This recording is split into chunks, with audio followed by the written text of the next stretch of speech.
We've all heard of the Rockefeller family, and we've always equated to wealth. So, what does it mean, a Rockefeller-style trust? Well, and a lot of people don't really understand this, but it's a very interesting story. So when John D. Rockefeller actually started off, established his business Standard Oil Company in the state of Ohio. And back then, corporations were designed very differently than the way they are today. And he wanted to expand his business well outside of the state of Ohio and actually make the first national company or organization in the United States. And due to the way corporate structures were designed back then, it was very limiting. He really wasn't able to do that.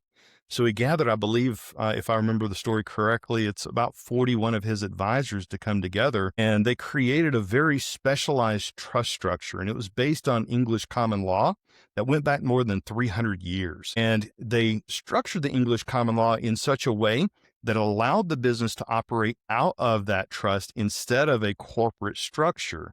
So if you look online, you can still Google it and find Standard Oil Trust certificates, not just Standard Oil Corporation.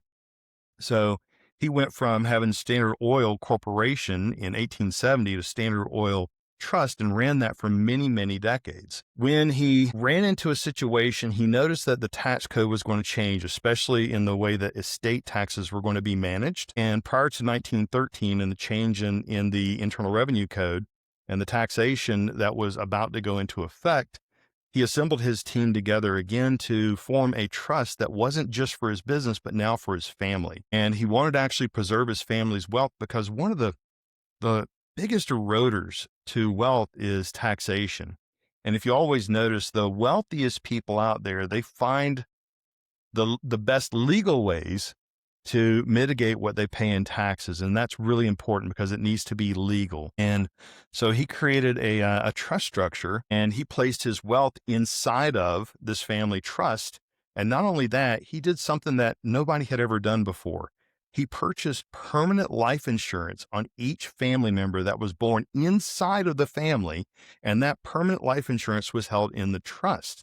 Now, it was held in the trust so that as long as the family continues to bear children, and a permanent life insurance policy is purchased for each new child born into the family, you could never outspend your wealth after about the second or third generation.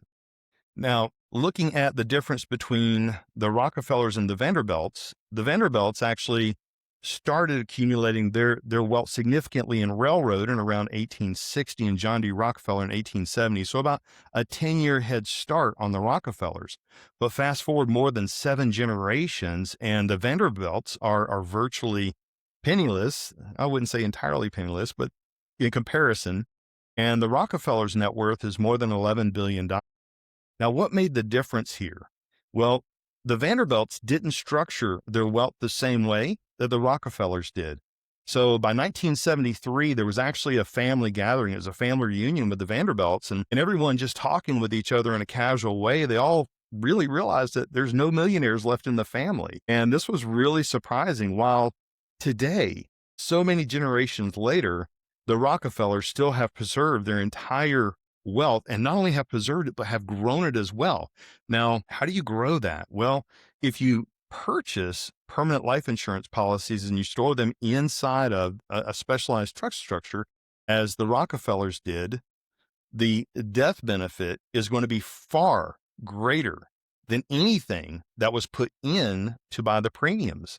So again, by the second or third generation, as long as you continue to have children, you continue to do the same thing, you put those permanent life insurance policies inside of that structure, you can't outrun your wealth unless you do something very foolish. But there are measures that you put in place to actually protect that so things like that don't happen. Hence, they still have their wealth. Now, the method of actually putting the permanent life insurance policies inside of the trust structure that they did is called a waterfall distribution method. And it's not something that they actually coined as a name. It's just something that's been called over time.